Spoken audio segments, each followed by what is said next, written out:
Shalom kekasih Tuhan, hari ini kita bersyukur untuk pertolongan Tuhan bagi hidup kita. Suatu pagi yang cerah, saya percaya ada perlindungan bagi setiap hidup kita.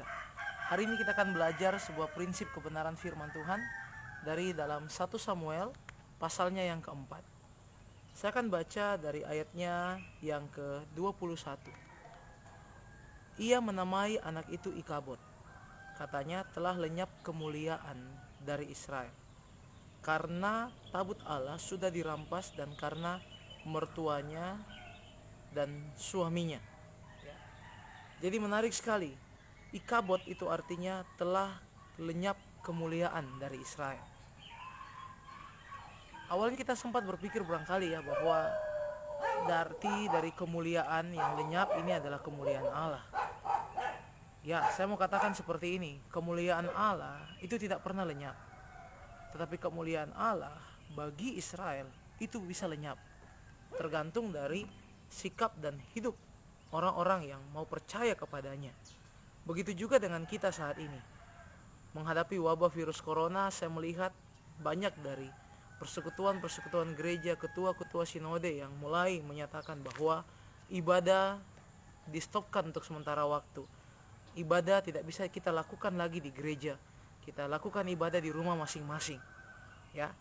Dan seakan-akan ini memberikan kita sebuah hal yang menarik untuk kita cermati, yaitu gereja kehilangan kuasanya, ya.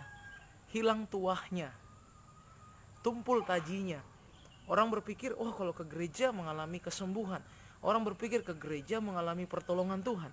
Tetapi hari ini dengan dilarangnya orang beribadah di gereja, berarti ke gereja karena ada penyakit di gereja, ke gereja karena bisa kena virus di gereja, ya. Hari ini terjadi Ikabod. Saat-saat ini terjadi bagaimana kemuliaan lenyap dari dalam gereja. Tahukah kita ini terjadi karena apa? Kalau kita baca dalam kisah ini, karena ulah dari bangsa Israel yang tidak lagi mau berharap dan percaya pada Tuhan, dan juga ulah dari imam-imam Allah yang melakukan hal-hal yang jahat di dalam gereja, di dalam rumah Allah, yaitu secara khusus Imam Eli dan keluarganya. Dan hari ini kita juga bisa belajar sebuah prinsip yang indah, yaitu di dalam ayatnya yang ke-1b. Saya bacakan bagi kita. Orang Israel maju berperang melawan orang Filistin dan berkemah dekat Ebenezer.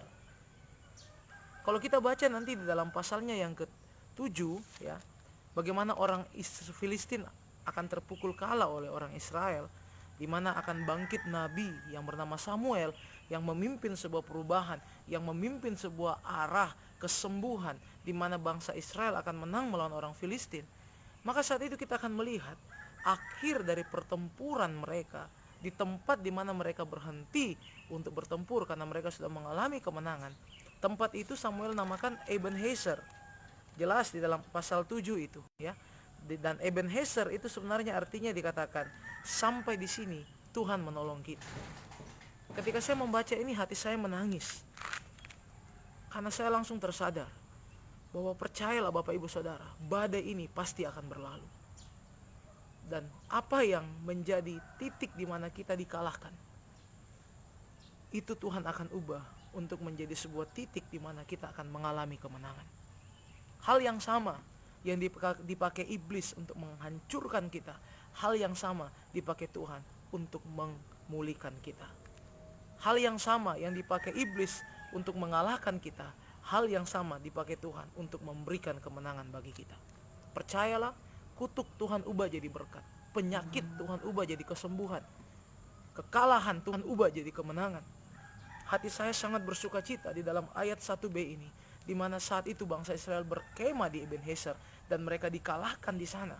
Tetapi kita baca nanti pasal 7 bahwa nantinya akan tiba, Nabi Samuel akan bangkit, orang-orang Israel akan dipulihkan, bertobat, dan saat itulah mereka dapat mengalahkan orang Filistin sampai ke Ebenezer. Inilah sebuah sukacita bagi kita. Tetap tenang di tengah badai. Percayalah, badai ini pasti akan berlalu, dan Tuhan akan mulai akan membuktikan, Tuhan akan mulai akan menyatakan, Tuhan akan mulai akan memisahkan mana orang-orang yang berkenan dan mana orang-orang yang tidak berkenan, mana hamba-hamba Tuhan korup, mana hamba-hamba Tuhan yang mau setia.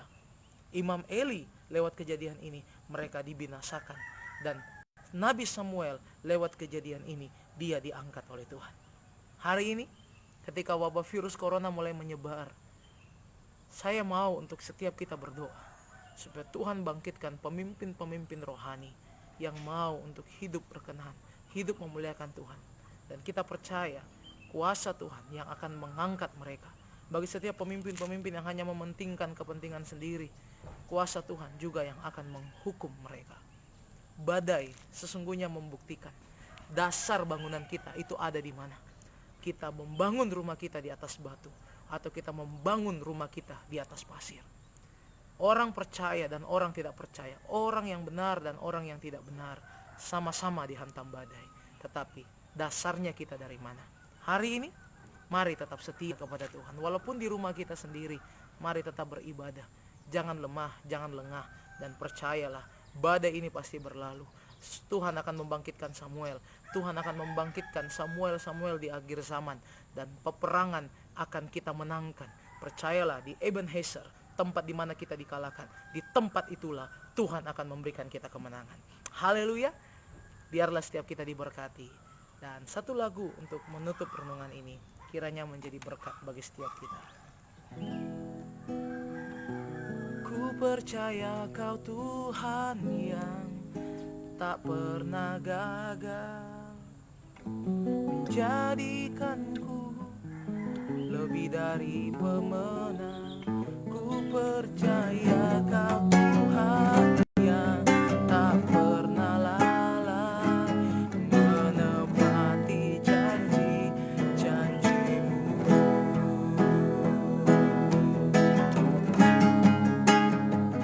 Ku percaya Kau Tuhan yang tak pernah gagal, menjadikanku lebih dari pemenang. Ku percaya Kau Tuhan yang tak pernah lalai, menepati janji-janji-Mu. Selamat pagi, kiranya setiap kita aman dalam perlindungan Tuhan. See you next time. Dadah.